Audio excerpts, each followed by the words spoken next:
ഏറ്റുമാനൂർ എത്തിയ ശേഷം ആതിരയുടെ പേരിൽ ഒരു റെക്കോർഡ് ഉണ്ടല്ലോ. ആണോ? എന്ത് റെക്കോർഡാ? ഏറ്റവും അധികം സൈബർ അറ്റാക്കിനും ട്രോളിനും ഇരയായ സ്ഥാനാർത്ഥി. അതെ ഈ അതെ. സൈബർ ഫോറൻസിക് സയൻസ് പഠിച്ചപ്പോൾ ഇത് പ്രതീക്ഷിച്ചിരുന്നോ ഇങ്ങനെ ഒരു സാധനം? ഒരിക്കലും ഇല്ല. ഞാനത് പഠിക്കുമ്പോൾ ഒരിക്കലും ഞാൻ ഇതിന്റെ ആക്രമണത്തിന് നേരിടേണ്ടി വരുമെന്ന് വിചാരിച്ചിട്ടുണ്ടായിരുന്നില്ല. എങ്ങനെയുണ്ട് രാഷ്ട്രീയ ആക്രമണത്തിന്റെ എരിവും ചൂടും ഒക്കെ? നല്ല രീതിക്ക് പോകുന്നു. എനിക്ക് തോന്നുന്നു ഇതുവരെ ഒരു രാഷ്ട്രീയ തലത്തിൽ അല്ലെങ്കിൽ ഒരു ഇലക്ഷൻ്റെ സമയത്ത് ഇത്രയും സൈബർ ആക്രമണം കിട്ടിയ വേറൊരാളില്ലെന്ന് എനിക്ക് തോന്നുന്നു. അല്ലാതെ സെലിബ്രിറ്റീസിനെയൊക്കെ നമ്മൾ കേട്ടിട്ടുണ്ട് അല്ലാതെയൊക്കെ. അപ്പോഴൊക്കെ ഞാൻ വിചാരിക്കുമായിരുന്നു എൻ്റെ ദൈവമേ, നമ്മൾ വിചാരിച്ച് മറ്റൊരാളുടെ നമ്മൾ കണ്ടിട്ടുള്ളല്ലോ. ഇപ്പോൾ അത് നമുക്ക് വരുമ്പോഴാണ് അയ്യോ എന്തൊക്കെ ആളുകൾ പറയണേന്നുള്ളത്. പിന്നെ എന്നെ സംബന്ധിച്ച് ഞാൻ അങ്ങനെ ഒരു കാര്യവും അങ്ങനെ ഒത്തിരി ഡീപ്പായിട്ട് സെൻസിറ്റീവായിട്ട് എടുക്കുന്ന ഒരാളല്ല. അത് എന്നെ ഏശാറില്ല. അതുകൊണ്ട് ഞാനത് മൈൻഡ് ചെയ്യുന്നില്ല. അവർ പറയുന്നത് അവരുടെ സംസ്കാരമാണ്. ഞാനത് മൈൻഡ് ചെയ്യുന്നില്ല. ഞാൻ നമ്മുടെ ഒരു ലക്ഷ്യത്തിൽ ഇങ്ങനെ ഫോക്കസ് ചെയ്ത് പോകുന്നു. ഈ സൈബർ അറ്റാക്കിൽ പറയുന്ന ആൾക്കാർ കൂടുതലും പറയുന്നത് ചെറിയ കുട്ടിയാണ്, രാഷ്ട്രീയം അറിയില്ല എന്നൊക്കെ. അങ്ങനെ രാഷ്ട്രീയം അറിയില്ല എന്നൊക്കെ ഇവർക്ക് പറയാൻ എന്താണ് അടിസ്ഥാനം, വല്ലതും ഉണ്ടോ? അതെ. പ്രിയം ചേട്ടാ, ഞാൻ ചോദിക്കട്ടെ, ഈ രാഷ്ട്രീയം എന്ന് പറയുന്നത് ഈ നമ്മൾ ജനിച്ച ഉടനെ കിട്ടുന്ന ഒരു സാധനമാണോ? അതായത് നമ്മൾ ജനിച്ച് വീണു, അല്ലെങ്കിൽ ഇപ്പം സ്കൂളിൽ ഒരു +2 വരെ പഠിക്കുന്നു, ആ സമയം കൊണ്ട് നമുക്ക് പെട്ടെന്ന് കിട്ടുന്നൊരു സാധനമാണോ രാഷ്ട്രീയം? അല്ല. നമ്മൾ ഈ +2 വരെയുള്ള കാലഘട്ടങ്ങളിൽ നമ്മൾ പഠിച്ചു വരുന്നു. ഇപ്പം നമുക്ക് പൊളിറ്റിക്സ് ഒരു സബ്ജക്റ്റായിട്ട് പഠിക്കാനുണ്ട്. അത് വളരെ ബേസിക് ആയിട്ടുള്ള കാര്യങ്ങൾ. അവിടെ തൊട്ടാണ് നമ്മൾ ഈ പൊളിറ്റിക്സ് എന്താണെന്ന് അറിയാൻ തുടങ്ങുന്നത്. ഒരു പൊളിറ്റിക്സിലോട്ട് കടക്കുന്നത് എപ്പോഴാണ് ശരിക്കും? 18 വയസ്സിന് ശേഷം, അതായത് വോട്ടർ അവകാശം കിട്ടിക്കഴിയുമ്പോൾ ആ ഒരു പൊളിറ്റിക്സിൽ ഇൻവോൾവ് ആവുന്നത് നമ്മൾ. അപ്പോൾ അതുകൊണ്ട് എൻ്റെ ഒരു കാഴ്ചപ്പാട്, ഏജ് അല്ല പൊളിറ്റിക്സിൻ്റെ മാനദണ്ഡം. അങ്ങനെയാണെങ്കിൽ ഈ കാൻഡിഡേറ്റ് ആയിട്ട് മത്സരിക്കാനുള്ള ഏജ് 25 ആണ് മിനിമം ഏജ്. വോട്ട് ചെയ്യാനുള്ള മിനിമം ഏജ് 18. അപ്പോൾ അങ്ങനെയാണെങ്കിൽ ഈ 25 വയസ്സുള്ള ഞാനപ്പോൾ 18 ആണല്ലോ വോട്ടവകാശം. 25 വയസ്സുള്ള ഞാൻ കൊച്ചുകുട്ടിയാണ്, എനിക്ക് രാഷ്ട്രീയ അവബോധം പാടില്ലേ? ഇല്ലേ? അല്ലേ? അതെങ്ങനെയാണ്? അത് തന്നെ കോൺട്രവേഴ്സി അല്ലേ ശരിക്കും? ഇനി കാൻഡിഡേറ്റിൻ്റെ കാര്യത്തിലോട്ട് എടുത്താൽ തന്നെ എനിക്ക് ആ ക്വാളിഫിക്കേഷനുള്ള ആളാണ്. അപ്പോൾ ഒന്നും കാണാതെയാണ് ഓരോരു ഇതിടുന്നത്. ഒരു മാനദണ്ഡം 25 വയസ്സുള്ളതാണ്, അവർക്കാണ് കാൻഡിഡേറ്റ് ആയിട്ട് അപേക്ഷിക്കാൻ പറ്റുക എന്നുള്ളത് എന്താ പറയുക ഇടുന്നത് എന്ത് മാനദണ്ഡത്തിലാണ്? അപ്പോൾ അവിടെ അവർ ഉന്നയിക്കുന്ന ഒരു സ്റ്റേറ്റ്മെൻറ്റ് അല്ലെങ്കിൽ ആ ചോദ്യം തന്നെ ഇറലവൻ്റ് ആ സത്യത്തിൽ. പിന്നെ അവർ പറഞ്ഞൊരു സമാധാനത്തിന് ഇങ്ങനെ ചോദിച്ചിട്ട് വേറൊന്നും അവർക്ക് പറയാനില്ലല്ലോ. ഒരു അഴിമതി കാണിക്കാൻ ഇല്ല, ചൂണ്ടിക്കാണിക്കാനില്ല. ഒരു ക്രിമിനൽ കേസ് ചൂണ്ടിക്കാണിക്കാനില്ല. ഇപ്പോൾ ജനങ്ങളെ പറ്റിച്ച കഥയോ വഞ്ചിച്ച കഥയോ ഒന്നും പറയാനില്ല. അപ്പോൾ അവർക്ക് എന്തെങ്കിലും റീസൺ വേണ്ടേ? അതിന് വേണ്ടിയിട്ട് അവരെടുത്തിരുന്നതായിരിക്കാം ഈ പ്രായം. ഇപ്പം മറ്റൊരു കാര്യം കൂടി, അതായത് ആതിര പലപ്പോഴും കേന്ദ്ര സർക്കാരിൻ്റെ പദ്ധതികളെ പറ്റി പറയുന്നു, കേന്ദ്ര സർക്കാരിനെ പറ്റി പറയുന്നു, നരേന്ദ്രമോദിയെ പറ്റി സംസാരിക്കുന്നു. അപ്പോൾ ഇതൊക്കെ കേൾക്കുമ്പോഴാണ് ശരിക്കും ഇവർക്ക് ഭയങ്കര ദേഷ്യം വരുന്നത്. കേന്ദ്ര പദ്ധതികൾ ഓരോ കാര്യങ്ങളും എണ്ണി എണ്ണി പറഞ്ഞുകൊണ്ട് ഇവിടുത്തെ റേഷൻ തൊട്ട് മെട്രോ വരെയുള്ള കാര്യങ്ങൾ ആതിര എടുത്ത് പറയുക. അങ്ങനെ വരുമ്പോഴത്തേക്ക് ഇവർക്ക് സഹിക്കാൻ പറ്റുന്നില്ല. അവിടെയാണ് ഇവർ ദേഷ്യം അണപൊട്ടിയിട്ട് തെറിയൊക്കെ വിളിക്കുന്നു, അധിക്ഷേപിക്കുന്നു, എന്തും പറയുന്നു. അപ്പം ഇത് പറയുമ്പോഴത്തേക്കും കുറച്ചുകൂടെ വ്യക്തമാക്കാൻ തോന്നാറുണ്ടോ ഇത് ഞാൻ പറയുന്ന വസ്തുതയാണ്? പ്രിയം ചേട്ടൻ പറഞ്ഞത് എനിക്ക് തോന്നാറുണ്ട്. ഈ പ്രസംഗിക്കുമ്പോഴേ നമ്മൾ ഈ ഡീറ്റെയിൽസ് സഹിതം ഒരു നോട്ടൊക്കെ പ്രിപ്പയർ ചെയ്ത് നമ്മൾ സ്കൂളിൽ പിള്ളേർക്ക് ക്ലാസ് എടുക്കില്ലേ, അതുപോലെ എടുത്തു കൊടുക്കണം എന്ന് എനിക്ക് പലപ്പോഴും, അതും ചിലരുടെയൊക്കെ ഈ കമൻറ്റുകൾ കാണുമ്പോൾ, മെസ്സേജ് കാണുമ്പോൾ എനിക്ക് ശരിക്കും തോന്നാറുണ്ട്. പക്ഷെ ഞാനിങ്ങനെ എന്നെ കൺട്രോൾ ചെയ്ത് നിർത്തുന്നതാണ്. ദൈവമേ, അതിൻ്റെ ഇതെന്താണെന്ന് വെച്ചാൽ, ഇപ്പം പ്രിയഞ്ചേട്ടൻ അതിൽ പറഞ്ഞൊരു കാര്യം എന്താ വെച്ചാൽ, തുടക്കത്തിലെ സമയത്ത് എന്നെ അനൗൺസ് ചെയ്ത സമയത്ത് അത്തരത്തിൽ ഇതാരാ അല്ലെങ്കിൽ അങ്ങനത്തെ ഒക്കെ ഒരു വളരെ സഭ്യമായ രീതിയിലുള്ള കമൻറ്റുകളോ അല്ലെങ്കിൽ അങ്ങനത്തെ വിമർശനങ്ങളൊക്കെ ഉണ്ടായിരുന്നുള്ളൂ. ഒരു വിമർശനം എന്ന് പോലും പറയാനില്ല. പക്ഷെ വൺസ് നമ്മൾ ഈ പറഞ്ഞ പോലെ നമ്മുടെ നേട്ടങ്ങൾ ചൂണ്ടിക്കാണിച്ച് പറയാൻ തുടങ്ങിയ സമയം തൊട്ടാണ് ഈ സൈബർ ആക്രമണം ലിറ്ററലി വരാൻ തുടങ്ങിയത്.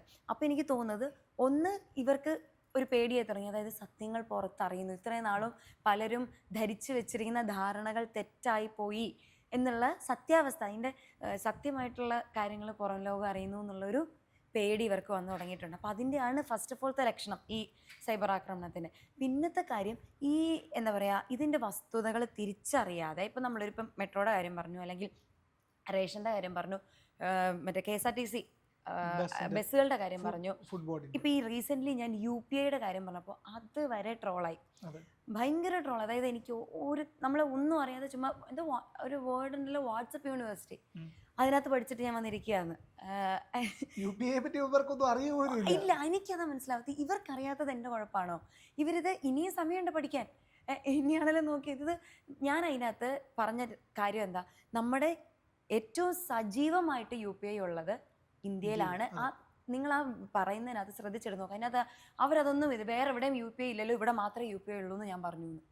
അത് എനിക്കറിയില്ല, ഇത് അവർക്കൊരു റീസൺ വേണമല്ലോ ഇത് ചെയ്യാൻ വേണ്ടി, അതിന് വേണ്ടി എടുക്കുന്നതായിരിക്കും വാട്ടവർ. പക്ഷേ ഈ റീസെൻ്റ്ലി വന്ന ട്രോൾ അതാണ്. ട്രോളും നല്ല എനിക്കറിയില്ല, എന്തോ കുറേ ആൾക്കാർ അത് വെച്ചിട്ട് വീഡിയോ ചെയ്യുന്നുണ്ട്. അതായത് ഈ മറ്റുള്ളവരെ വിറ്റ് ജീവിക്കുക അങ്ങനെയുള്ള കുറേ ടീംസ് ഉണ്ടല്ലോ, അങ്ങനത്തെ കുറേ വീഡിയോസ് ഉണ്ട്. എന്നാൽ അവരെങ്കിലും ഇതിൻ്റെ വസ്തുത തിരിച്ചറിഞ്ഞിട്ട് ഇത് ചെയ്തുകൂടെ? അതില്ല. ഞാൻ ചോദിക്കട്ടെ, RBI ആണ് ഇതിൻ്റെ ഇത് തീരുമാനിക്കുന്നത്. ഈ RBI ആരുടെ അണ്ടറിൽ വരുന്നതാണ്? കേന്ദ്ര സർക്കാരിന്റെ. അപ്പോൾ പിന്നെ അതല്ലേ ഞാൻ പറഞ്ഞത്, ഈ UPI എന്ന സാധനം 2008 ഇവർ പ്ലാൻ ചെയ്താണ് ചെയ്യണമെന്ന്. അന്ന് എന്ത് ഇംപ്ലിമെൻറ്റ് ചെയ്യാൻ പറ്റാതെ പോയത്? 2008 തൊട്ട് 2016 വരെ UPI ഇവിടെ ഇന്ത്യയിൽ ഇംപ്ലിമെൻറ്റ് ചെയ്യാൻ പറ്റിയിട്ടില്ല. കാരണം എന്താ? ഗവൺമെൻറ്റിൻ്റെ സപ്പോർട്ടില്ല. 2016 അന്ന് നമ്മുടെ PM ആയിട്ടുള്ള നരേന്ദ്രമോദിജിയാണ് ഇതിനെ സപ്പോർട്ട് ചെയ്തത്, പുറത്തിറക്കിയത്. അതുകൊണ്ടാണ് ഇന്ന് നമുക്ക് ആ സമയത്തും ഓപ്പോസിറ്റ് നിൽക്കുന്ന പാർട്ടിയിലെ ആൾക്കാർ കളിയാക്കിയിട്ടേ ഉള്ളൂ. അതാ ഇത് നമ്മൾ പറയുമ്പോൾ ചിദംബരം, അതാ സർ, അവരൊക്കെ ഇപ്പോഴും അതിൻ്റെ വീഡിയോസ് ഉണ്ട്, ലിറ്ററലി കളിയാക്കുന്ന വീഡിയോസ്. അതേ കാര്യം ഇപ്പം എന്താ നടക്കുന്നത്? അന്ന് പുള്ളി കളിയാക്കിയത് എന്തോ അതാണ് ഇപ്പം ഇവിടെ ആക്ച്വലി നടക്കുന്നത്. ഇത് നമ്മൾ ഇവരോട് പറയുമ്പോൾ ഇത് മോദിജിയാണ്, ഞാൻ പറഞ്ഞത് അവിടെ മോദിജി ഉണ്ടാക്കി ഇൻവെൻറ്റ് ചെയ്തു, നമ്മുടെ പ്രൈം മിനിസ്റ്റർ മോദി ഇൻവെൻറ്റ് ചെയ്തു എന്ന് ഞാൻ എവിടെയും പറഞ്ഞിട്ടില്ല, കണ്ടുപിടിച്ചു എന്ന് ഞാൻ പറഞ്ഞിട്ടില്ല. ഇവരത് അങ്ങനെ ആക്കുക, മോദിജിയാണ് ഉണ്ടാക്കിയതെന്ന് ഞാൻ പറഞ്ഞു. അങ്ങനെയല്ല നമ്മൾ പറയുന്നത്. ഇന്ത്യയിൽ ഇത് കൊണ്ടുവന്നതാരാന്നാണ്, ആ സപ്പോർട്ട് കൊടുത്തതാരാണ് എന്നാണ് നമ്മളവിടെ പറയാൻ ഉദ്ദേശിക്കുന്നത്. അപ്പോൾ ഇങ്ങനെ പോലും ഒരു കാര്യം കിട്ടില്ല, അതിൻ്റെ വസ്തുത തിരിച്ചറിയാൻ ശ്രമിക്കാതെ എങ്ങനെയും നമ്മളെ നെഗറ്റീവ് ആക്കണം, അല്ലെങ്കിൽ താറടിക്കണം, അല്ലെങ്കിൽ എന്താ ഇതിനേട്ടാ ശരിക്കും ഒരു വേർഡ് പറയാ, അവർക്ക് ഇല്ലാതാക്കാൻ വേണ്ടിയിട്ട് ഫ്രസ്ട്രേഷൻ ആയിരിക്കും ഒരു പക്ഷേ. അവരുടെ ഫ്രസ്ട്രേഷൻ ആണെന്ന് എനിക്ക് തോന്നുന്നത്. കാരണം അവർക്കിങ്ങനെ ചൂണ്ടിക്കാണിക്കാൻ പ്രത്യേകിച്ച് ഒന്നും ഇല്ലാത്തതിൻ്റെ ആയിരിക്കാം ഒന്നെങ്കിൽ. പിന്നെ ഒന്ന് ഞാൻ നേരത്തെ പറഞ്ഞ സംഭവം, അതായത് ദൈവമേ സത്യങ്ങളെല്ലാം ആൾക്കാർ അറിയുമോ, മറ്റേ എന്തോ കൊച്ചു സത്യങ്ങൾ തുപ്പുന്നു, അങ്ങനെയും കുറേ കമൻറ്റ് ഞാൻ കണ്ടായിരുന്നു. എന്ന് പറഞ്ഞ പോലെ സത്യങ്ങൾ തുപ്പുന്ന സമയത്ത് അത് ഇവർക്ക് അക്സെപ്റ്റ് ചെയ്യാൻ പറ്റാതെ വരുമ്പോൾ ഇവരിങ്ങനെ ആക്രമണങ്ങൾ അഴിച്ചു വിടുന്നതും ആകാം. അപ്പം അതൊക്കെ അത്രേ ഉള്ളൂ. നമ്മൾ അവരുടെ ഒരു അറിവില്ലായ്മ എന്ന് കരുതി നമുക്ക് സമാധാനിക്കും. അതിലെ മോദിജിയുടെ പദ്ധതികളെ പറ്റിയിട്ടും കേന്ദ്ര സർക്കാരിൻ്റെ പദ്ധതികളെ പറ്റിയിട്ടും ഒക്കെ പറയുന്നത് കൊണ്ടാവണം അതിലെ പറയുന്ന ഒരു വിമർശനം, ഒരു മോദി ഭക്തയാണ്. ഇനി അങ്ങനെ ആണെന്ന് തന്നെ ഇരിക്കട്ടെ, അതെൻ്റെ പ്രിവിലേജ് ആയിട്ടേ ഞാൻ കൂട്ടുന്നുള്ളൂ. കാരണം അദ്ദേഹത്തിൻ്റെ ഭക്തി ആയതുകൊണ്ട് എനിക്ക് പ്രത്യേകിച്ച് നഷ്ടങ്ങളൊന്നും വരാനില്ല. കാരണം എന്താ വെച്ചാൽ അദ്ദേഹം നമ്മുടെ നാടിന് വേണ്ടിയിട്ട് ദോഷമാവുന്ന രീതിയിൽ എന്തെങ്കിലും ചെയ്തിട്ടുണ്ട് എന്ന് എൻ്റെ അറിവിലില്ല. ഈ ഞാൻ പറഞ്ഞല്ലോ, വായിച്ച് മനസ്സിലാക്കിയിട്ടുള്ള അല്ലെങ്കിൽ വസ്തുതകൾ മനസ്സിലാക്കുന്ന ഒരാളെ സംബന്ധിച്ച് അത് ക്ലിയർലി മനസ്സിലാവും. അപ്പോൾ അങ്ങനെ അവർ വിളിച്ചാലും എനിക്ക് തെറ്റൊന്നും പറയാനില്ല. ഞാൻ ആകെ ഭക്തിയോടെ കാണുന്നത് ഭഗവാന്മാരെ മാത്രമാണ്. അതും കൂടെ പറയാം. എനിക്ക് കൃഷ്ണൻ അല്ലെങ്കിൽ നമ്മുടെ ശിവൻ അല്ലെങ്കിൽ നമ്മുടെ ഭഗവാനെ ഭഗവതിയൊക്കെയാണ് ഞാനൊരു ഭക്തിയോടെ കാണുന്നത്. മോദിജിയോടുള്ളത് നമുക്കൊരു ഇൻസ്പിറേഷനാണ്. നമുക്ക് ആക്ച്വലി ആദരവാണ്, ഒരു ഇൻസ്പിറേഷനാണ്, അല്ലെങ്കിൽ ഒരു റോൾ മോഡലാണ്. അതായത് അദ്ദേഹത്തിൻ്റെ വീക്ഷണങ്ങൾ നമ്മളിലേക്ക് നമുക്കും കൊണ്ടുവരാൻ പറ്റുമായിരുന്നെങ്കിൽ, അദ്ദേഹത്തിൻ്റെ ഒരു ഡെഡിക്കേഷൻ ലെവൽ നമുക്ക് കൊണ്ടുവരാൻ പറ്റുമായിരുന്നെങ്കിൽ, അല്ലെങ്കിൽ അദ്ദേഹത്തിൻ്റെ ഇംപ്ലിമെൻറ്റേഷൻസ് നമുക്ക് ചെയ്യാൻ പറ്റിയിരുന്നെങ്കിൽ, ഈ കൈൻഡ് ഓഫ് ഒരു ഇൻസ്പിറേഷനാണ് എനിക്കുള്ളത്. അല്ലാതെ അതെനിക്ക് തോന്നുന്നു ഈ നേരത്തെ പറഞ്ഞ പോലെ വസ്തുതകൾ പറയുമ്പോൾ അതിന് നമ്മളങ്ങനെയല്ല, നമ്മൾ ഈശ്വരനെ നമ്മളെപ്പോഴും ഭഗവാനെ ഇങ്ങനെ പൂഴ്ത്തിക്കൊണ്ടിരിക്കുന്നതാണല്ലോ. അപ്പോൾ എന്ന് പറഞ്ഞ പോലെ അതുകൊണ്ട് അവർക്ക് തോന്നുന്നതായിരിക്കും ഭക്തിയാണെന്ന്. ഇനി അങ്ങനെ പറഞ്ഞാലും തെറ്റൊന്നുമില്ല, അക്സെപ്റ്റ് ചെയ്യുന്നു, അതുകൊണ്ട് പ്രശ്നമൊന്നുമില്ല. ഈ ആതിര ഒരു സീസൺഡ് പൊളിറ്റീഷ്യൻ അല്ല, സാധാരണക്കാരിൽ നിന്ന് വന്ന ഒരു സാധാരണ കുടുംബത്തിൽ ജനിച്ച് ജോലി ചെയ്തുകൊണ്ടിരുന്നു, സംരംഭകയായി പിന്നീട്. അപ്പോൾ ഇവിടെ പോരാടുന്നത് 2 സീസൺഡ് പൊളിറ്റീഷ്യൻ്റെ കൂടെയാണ്. അത് ഒരാളെന്ന് പറഞ്ഞാൽ മന്ത്രിയാണ്, സംസ്ഥാനത്തെ ക്യാബിനറ്റ് മിനിസ്റ്റർ ആയിട്ട് നിൽക്കുന്ന ഒരാള്, മറ്റതൊരു സീനിയർ പൊളിറ്റീഷ്യൻ, ഒരു പ്രബല പാർട്ടിയുടെ പ്രസിഡന്റ്. അതെ, വലിയ 2 കക്ഷികളോടാണ്. അപ്പോൾ ഇവിടെ ഉള്ളവരൊക്കെ പറയും, ആദ്യം പറഞ്ഞു തുടങ്ങിയത് അങ്ങനെയാണ്, അത് നിസ്സാരമായിട്ടുള്ള ഒരു കാര്യമാണ്, ഒരു ചെറിയ പെൺകുട്ടി വരുന്നു. പ്രിയഞ്ചേട്ടാ ഇപ്പോൾ പറഞ്ഞതിൽ ഞാൻ ചോദിക്കട്ടെ, ശരിക്കും എന്താ ഒരു സീസൺ പൊളിറ്റീഷ്യൻ എന്ന് പറഞ്ഞാൽ? ഒരു തഴക്കം വന്ന എക്സ്പീരിയൻസ്ഡ് പേഴ്സൺ. അതെ, കുറേ നാളുകളായിട്ട് തഴക്കം പഴക്കമൊക്കെ വന്നു. അതായത് എന്നാൽ എൻ്റെ ഒരു കാഴ്ചപ്പാട് ഞാൻ പറയട്ടെ, ജനങ്ങളിലേക്ക് ഇറങ്ങിച്ചെന്ന് ജനങ്ങളുടെ വിഷമങ്ങൾ തിരിച്ചറിഞ്ഞ് ജനങ്ങൾക്ക് വേണ്ടി പ്രവർത്തിക്കുന്നതാണ് ഒരു സീസൺഡ് പൊളിറ്റീഷ്യൻ എന്ന് പറഞ്ഞാൽ. അതിനോട് യോജിക്കുന്നുണ്ടോ പ്രിയഞ്ചേട്ടൻ? ശരിയാണ്, എൻ്റെ ഒരു അഭിപ്രായത അതാണ്. അപ്പോൾ ആ തരത്തിൽ നോക്കുകയാണെങ്കിൽ ഞാനിപ്പോൾ ഇതിനോടകം ഈ ഒരു 16 ദിവസമായിന്ന് ഈ ഇത്രയും മണ്ഡലങ്ങളിൽ, അതായത് ടോട്ടൽ പറഞ്ഞാൽ 7, ഞാൻ പറഞ്ഞല്ലോ നേരത്തെ 6 പഞ്ചായത്ത്, ഒരു മുനിസിപ്പാലിറ്റിയാണ്. ഇത്രയും ജനങ്ങളുടെ ഇടയിൽ ഒരു ദിവസം ഞാൻ എങ്ങനെ പോയാലും ഒരു 500 വീട് കുറഞ്ഞത് എന്തായാലും കയറുന്നുണ്ട് ഇൻ ടോട്ടൽ നോക്കുമ്പോൾ. അപ്പോൾ അത്തരത്തിൽ ഇത്രയും ജനങ്ങളുടെ അടുത്ത് ഞാൻ ചെന്ന് അവരുടെ പ്രശ്നങ്ങൾ മനസ്സിലാക്കുന്നുണ്ട്, അവർക്കുള്ള സൊല്യൂഷൻസ് ഞാൻ ആലോചിക്കുന്നുണ്ട്. ലൈക്ക് എനിക്കത് അവർക്ക് വേണ്ടത് എന്തോ അത് കൊടുക്കാൻ എന്നെക്കൊണ്ട് പറ്റും എന്നുള്ള അവരുടെ ശബ്ദമായിട്ടാണ് ഞാൻ നിൽക്കുന്നത്. അല്ലാതെ മറിച്ച് ഇപ്പോൾ ശ്രദ്ധിച്ചിട്ടുണ്ടെങ്കിൽ അറിയാം, ഞാൻ തുടക്കത്തിലൊക്കെ എന്നോട് ഓരോരുത്തരും എന്ത് ഇവിടെ ചെയ്യാൻ പോകുന്നതെന്ന് വെച്ചാൽ ഞാൻ പറഞ്ഞായിരുന്നു, ഞാനിപ്പോൾ ഒന്നും പറയില്ല. ഇവിടുത്തെ പ്രശ്നങ്ങൾ പഠിച്ചിട്ട് അറിഞ്ഞിട്ട് മാത്രമേ ഞാനതിന് മറുപടി പറയുള്ളൂ, അല്ലെങ്കിൽ എന്താണ് ചെയ്യേണ്ടതെന്ന് നോക്കുന്നു. കാരണം ആദ്യം ഞാൻ എന്ത് പറഞ്ഞാലും അത് എൻ്റെ ഇഷ്ടമാണ്, ഞാൻ കൊടുക്കുന്നത് ഇവർ വാങ്ങുന്നത് പോലെ ആയിപ്പോവും. അതല്ലല്ലോ ഒരു പൊളിറ്റീഷ്യൻ. പൊളിറ്റീഷ്യൻ എന്ന് പറഞ്ഞാൽ എന്താ, ജനങ്ങൾക്ക് എന്താണോ വേണ്ടത് അത് കൊടുക്കുന്നവനാണ് പൊളിറ്റീഷ്യൻ, അല്ലെങ്കിൽ അവർക്ക് വേണ്ടി സംസാരിക്കുന്ന ഒരാളാണ് പൊളിറ്റീഷ്യൻ. അപ്പോൾ അതിൽ പറയുന്നത് ഒരു സീസൺഡ് പൊളിറ്റീഷ്യൻ ആവേണ്ട ആവശ്യമില്ല, ജനങ്ങളുടെ പ്രശ്നം അറിയാനും പരിഹരിക്കാനും കഴിഞ്ഞാൽ അത് പക്ഷേ ആ സീസണിങ്ങിനെയാണ് സീസൺഡ് പൊളിറ്റീഷ്യൻ എന്ന് പറയുന്നത്. അത്തരത്തിൽ നോക്കുമ്പോൾ ഈ 16 ദിവസം കൊണ്ട് ഇപ്പോൾ ഞാനൊരു സീസൺഡ് പൊളിറ്റീഷ്യൻ തന്നെയാണ്. കാരണം എനിക്ക് ഉറപ്പിച്ച് പറയാൻ പറ്റും, ഈ ജനങ്ങളുടെ ഇത്രയും പ്രശ്നങ്ങൾ അഡ്രസ്സ് ചെയ്ത് എനിക്കത് നമ്മുടെ പത്രിക നോക്കിയാൽ അറിയാം, ഞാൻ നേരിട്ട് കണ്ട ജനങ്ങളോട് ചോദിച്ചറിഞ്ഞ പ്രശ്നങ്ങൾ മാത്രമേ, അതിനുള്ള പരിഹാരങ്ങൾ മാത്രമേ നമ്മുടെ പത്രികയിൽ കൊടുത്തിട്ടുള്ളൂ. അല്ലാതെ ഒരു മോഹന വാഗ്ദാനങ്ങളും മറ്റേ 6 വരി പാത അങ്ങനെയൊന്നും നമ്മളൊരു മോഹന വാഗ്ദാനങ്ങളും ആർക്കും കൊടുത്തിട്ടില്ല. ചെയ്യാൻ പറ്റുന്ന കാര്യങ്ങൾ മാത്രമേ കൊടുത്തിട്ടുള്ളൂ. ആൻഡ് ഇത് നമുക്ക് എവിടെ നിന്ന് കിട്ടിയതാ? ഈ ജനങ്ങളിൽ നിന്ന് ചോദിച്ചറിഞ്ഞ് കിട്ടിയതാ. അതെന്നെ കൊണ്ട് ഈ ഒരു 16 ദിവസം കൊണ്ട് പറ്റുമെങ്കിൽ 5 വർഷം കൊണ്ട് നമുക്ക് എന്തൊക്കെ ചെയ്യാൻ സാധിക്കും? അതാണ് സീസൺഡ് പൊളിറ്റീഷ്യൻ എന്നാണ് ഞാൻ മനസ്സിലാക്കുന്നത്. ഈ ആതിര ഇപ്പം നിയമസഭയിലേക്ക് എത്തുന്നു. നിയമസഭയിലേക്ക് എത്തുമ്പോൾ അവിടുത്തെ ഏറ്റവും പ്രായം കുറഞ്ഞ പ്രതിനിധി ജെൻസിയുടെ പ്രതിനിധിയാണ്. ജെൻസിയുടെ സ്വപ്നം എന്താണ് നിയമസഭയിലേക്ക് എത്തുമ്പോൾ? എനിക്ക് തോന്നുന്നു ഇപ്പോഴത്തെ ഒരു ഓവറോൾ ഇഷ്യൂ ആണ് ഉദ്ദേശിക്കുന്നതെങ്കിൽ ഡെഫിനറ്റ്ലി അത് തൊഴിലില്ലായ്മയാണ് ഫസ്റ്റ് ഓഫ് ഓൾ. കാരണം അതിൻ്റെ ഭാഗമായിട്ടാണ് ഈ മൈഗ്രേഷൻസ് സംഭവിക്കുന്നത്. നമ്മുടെ നാട്ടിൽ ഇല്ല. ഇപ്പോൾ എൻ്റെ കൂടെ പഠിച്ച ഫ്രണ്ട്സ്, എൻ്റെ കൂടെ പഠിച്ച മെജോറിറ്റി ഫ്രണ്ട്സും വെളിയിലാണ്, ആരും ഇല്ല നാട്ടിൽ.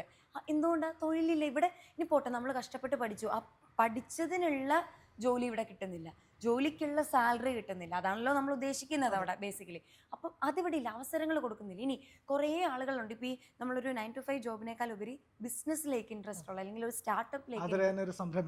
എക്സാക്ട്ലി. എനിക്ക് അങ്ങനെ ഇരുന്നു. എനിക്ക് 9 to 5 ജോബിനേക്കാളും ഇഷ്ടം ഒരു ഓണ്ടർപ്രണർഷിപ്പ് കൊണ്ടുപോകുന്നതാണ് എനിക്കിഷ്ടം. അപ്പോൾ അത്തരത്തിൽ എനിക്ക് എൻ്റെ കുറേ ഫ്രണ്ട്സ് ഉണ്ട്, അല്ലെങ്കിൽ കുറേ ഇപ്പം നമ്മൾ നോക്കിയാൽ കാണാം ഓൺലൈനായിട്ട് ചെയ്യുന്ന കുറേ ആളുകളുണ്ട്. ഇവർക്കൊക്കെ ആ ഒരു താല്പര്യമുള്ളവരാണ്. ഈവൻ നമ്മുടെ നാടിന് പോലും ഏറ്റവും വേണ്ടത്, നമ്മുടെ നാടെപ്പോഴും മറ്റേ എന്താ അതിനൊരു ഇത് പറയുമല്ലോ, അതായത് CEO ആണെങ്കിൽ നോക്കാം, ഓ കമ്പനിയുടെ ഓണറാണോ എന്നാൽ വേണ്ട എന്നുള്ളൊരു ആ മൈൻഡ് സെറ്റ് ഇപ്പോഴും നമ്മുടെ നാട്ടിലുണ്ട്. എന്നാൽ ഈ ഓണറാണ് ഈ പറഞ്ഞ CEO അടക്കമുള്ള താഴെത്തട്ടിലുള്ള എല്ലാവർക്കും ജോലി കൊടുക്കുന്നത്, തൊഴിലവസരങ്ങൾ കൊടുക്കുന്നത്. അപ്പോൾ എന്ത് വേണം ഇവിടെ? വ്യവസായം വേണം. അത്തരത്തിൽ അപ്പോൾ നമ്മൾ ശരിക്കും തൊഴിലവസരങ്ങൾ എന്ന് പറയുമ്പോൾ അവിടെ കൂടുതൽ പ്രൊമോട്ട് ചെയ്യുന്നത് വ്യവസായങ്ങളെയാണ്. നിലവിൽ അങ്ങനെ ഒരു കണ്ടീഷൻ ഇവിടെ ഇല്ല. ഉള്ള വ്യവസായങ്ങൾ, അതായത് നന്നായിട്ട് പോകുന്ന, എന്താ പറയുക, തുറന്നു പറഞ്ഞാൽ ഗവൺമെൻറ്റിന് സഹിക്കാൻ പറ്റാത്ത രീതിയിൽ നല്ല പ്രോഫിറ്റ് ഉണ്ടാക്കി ജനങ്ങൾക്ക് പ്രോഫിറ്റ് ഉണ്ടാവുന്ന രീതിയിൽ പോകുന്ന ബിസിനസ്സുകളെയൊക്കെ എങ്ങനെ ഇവിടുന്ന് തുരുത്തി ഓടിക്കാം, അടച്ചു പൂട്ടിക്കാം, ഇതാണ് ഇവർ നോക്കുന്നത്. ശരിക്കും അങ്ങനെയാണോ വേണ്ടത്? അല്ല. പക്ഷെ അവിടെയാണ് കേന്ദ്ര സർക്കാരിൻ്റെ ഒരു ഹൈലൈറ്റ് ഞാൻ പറഞ്ഞത്. അവർ നമ്മളെ സപ്പോർട്ട് ചെയ്യും. ഈവൻ എൻ്റെ ബിസിനസ്സിന് പോലും ഞാൻ കേന്ദ്ര സർക്കാരിൻ്റെ പദ്ധതി ഉപയോഗിച്ചാണ് ചെയ്തത്. കേന്ദ്ര സർക്കാരിൻ്റെ പദ്ധതിയിലാണ് ഞാൻ ചെയ്തത്. അപ്പം എന്ന് പറഞ്ഞ പോലെ ഇപ്പം എന്താ പറയുക, ആ തരത്തിൽ കേന്ദ്ര സർക്കാർ കുറച്ചുകൂടെ ഈ സ്റ്റാർട്ടപ്സിന് ഒരു ഇനിഷ്യേറ്റീവ് കൊടുക്കുന്നുണ്ട്, അല്ലെങ്കിൽ അവർക്കൊരു സപ്പോർട്ട് കൊടുക്കുന്നുണ്ട്. അപ്പോൾ അതിവിടെ കുറച്ചുകൂടി ഇംപ്ലിമെൻറ്റ് ചെയ്താൽ ഈ പറഞ്ഞ തൊഴിലവസരങ്ങളൊക്കെ കുറച്ചുകൂടെ കൂടും. ഈ ഒരു പ്രശ്നങ്ങൾ കുറേയൊക്കെ മാറും, യുവാക്കളെ സംബന്ധിച്ചുള്ള പ്രശ്നം. പിന്നെ ഓഫ് കോഴ്സ് ഈ സേഫ്റ്റി ഇഷ്യൂസ് ഭയങ്കരമായിട്ടുണ്ട്. സേഫ്റ്റി ആൻഡ് സെക്യൂരിറ്റി അതൊരു വലിയ ഇഷ്യൂ തന്നെയാണ് നമ്മുടെ ഇവിടെ. ഇന്ത്യ ലൈവിൽ നിന്നൊരു ചോദ്യം. ഇന്ത്യ ലൈവിലെ ഇന്റർവ്യൂ എടുക്കുന്ന ദിവസമാണ് അവിടെ നിന്നാണ് ഇങ്ങോട്ടേക്ക് വന്നത്. ഇനി ഇന്ത്യ ലൈവിലേക്ക് റിസൾട്ട് വരുന്ന ആ ടൈം വരെയെങ്കിലും ഫ്രീ ഉണ്ടായിരിക്കുമ്പോൾ എത്തോ? പിന്നില്ലണ്ട്, എന്ത് ചോദ്യം ഇത്. ഇത് പറഞ്ഞപ്പോഴാണ് കുറേ ആൾക്കാർ നമ്മളടുത്ത് പരാതി പറഞ്ഞവരുണ്ട്, നമ്മൾ നേരത്തെ ഇതൊക്കെ പ്ലാൻ ചെയ്ത് വെച്ചതാണ്, ആരോടും പറയാതെ അന്ന് ന്യൂസിൽ വിട്ടതാന്നൊക്കെ ഉള്ള രീതിയിൽ. പക്ഷേ ശരിക്കും അന്നത്തെ ദിവസം ഞാൻ ഇന്ത്യ ലൈവിൽ ഉച്ച വരെ അന്നത്തെ ഷെഡ്യൂളിൽ നമ്മൾ ഒരു 2-3 വീഡിയോസ് രാവിലെ ഷൂട്ട് ചെയ്ത് കഴിഞ്ഞു. ആ ഉച്ചയ്ക്ക് ബ്രേക്ക് ടൈമിലാണ്, ഒരു ബ്രേക്ക് ടൈമിന് ശേഷമാണ് ഈ നമ്മൾ പറയല്ലേ മറിമായം എന്നൊക്കെ, അതുപോലെ അത്ഭുതങ്ങൾ സംഭവിച്ച കുറച്ച് വെറും മണിക്കൂറുകൾക്കുള്ള ഒരു 2 മണിക്ക് ശേഷം സംഭവിച്ച കുറേ എന്താ പറയുക മറിമായങ്ങളായിരുന്നു അത്. അത്രയും വരെ ഇന്ത്യ ലൈവിൽ ഉണ്ടായിരുന്ന ആളാണ്. തീർച്ചയായിട്ടും ഈ 9-ാം തീയതി കഴിഞ്ഞ് ഒരു 2 ദിവസം ഞാൻ റെസ്റ്റ് എടുക്കും. കാരണം ബോഡിയൊക്കെ അതുപോലെ വീക്കാണ്. ഞാനിപ്പോൾ പറഞ്ഞല്ലോ, നമ്മൾ ത്രൂ ഔട്ട് മാക്സിമം ആളുകളെ കാണാൻ പോയതിൻ്റെ ഭാഗമായിട്ട് തന്നെ ബോഡി നല്ല രീതിയിൽ വീക്കാണ്. ഇന്ന് രാവിലെ ഹോസ്പിറ്റലൈസ്ഡ് ആയിരുന്നു. അപ്പോൾ എന്നിട്ടും ഞാൻ പക്ഷേ ഇറങ്ങി കിട്ടും. ഉച്ചയ്ക്ക് തന്നെ അവിടെ നിന്ന് ഡിസ്ചാർജ് ആയി അടുത്ത പരിപാടിക്ക് ഇറങ്ങി, അത് വേറെ കാര്യം. പക്ഷേ അപ്പോൾ ഒരു 2 ദിവസം റെസ്റ്റ് എടുത്ത് കഴിഞ്ഞാൽ നേരെ ഇന്ത്യ ലൈവിലോട്ടാണ് വരുന്നത്. ബാക്കി പിന്നെ മെയ് 4 കഴിഞ്ഞിട്ടാണ് നമ്മൾ. ഇപ്പോൾ മെയ് 4 കഴിയുമ്പോൾ റിസൾട്ട് എന്ത് തന്നെ ആയാലും, അതായത് തോൽവി ആയാലും ജയമായാലും രണ്ടും നമ്മൾ അക്സെപ്റ്റ് ചെയ്യാൻ റെഡി ആവണം. കാരണം രണ്ടായാലും അത് ജനവിധിയാണ്. ഞാനത് രണ്ടും അക്സെപ്റ്റ് ചെയ്യുന്നു. ഇപ്പോൾ ജനങ്ങൾക്ക് മാറ്റം വേണം എന്നാണെങ്കിൽ അവർ തീർച്ചയായിട്ടും നമ്മളെ സപ്പോർട്ട് ചെയ്യും. ഇനി അതിലും കുറച്ച് പേർക്ക് മാറ്റമൊന്നും വേണ്ട, ഇങ്ങനെയൊക്കെ തന്നെ മതിയെങ്കിൽ അവർ വോട്ട് ചെയ്യില്ല. അതിലൊന്നും ഞാൻ ബോധേഡേ അല്ല. അങ്ങനെ നമ്മളിപ്പം ഇലക്ഷനിൽ ഒരു നെഗറ്റീവ് റിസൾട്ടാണ് നമുക്ക് വരുന്നതെങ്കിൽ ഡെഫിനറ്റ്ലി ഞാൻ നമ്മുടെ കാര്യങ്ങളുമായിട്ട് മുന്നോട്ട് പോകും. കാരണം നമ്മൾ ചെയ്യുന്നതും ഈ കൈൻഡ് ഓഫ് ഒരു ജനസേവനം തന്നെയാണ്. ആളുകളിലേക്ക് ഇൻഫർമേഷൻസ് കൊടുക്കുകയാണ്. അപ്പോൾ അത് കണ്ടിന്യൂ ചെയ്യുന്നു പോകും. ജനസേവനം തുടരുക തന്നെ ചെയ്യും ഉറപ്പായിട്ടും. ഞാൻ അപ്പോഴും ഞാൻ പറയുന്നത് രാഷ്ട്രീയമല്ല, ജനസേവനമായിരിക്കും തുടരുന്നത്. എന്തായാലും അപ്പോൾ ഇന്ത്യ ലൈവിൻ്റെയും എൻ്റെയും നമ്മുടെ പ്രേക്ഷകരുടെ എല്ലാ ആശംസകളും ആദരിക്കുന്നുണ്ട്. Thank you so much.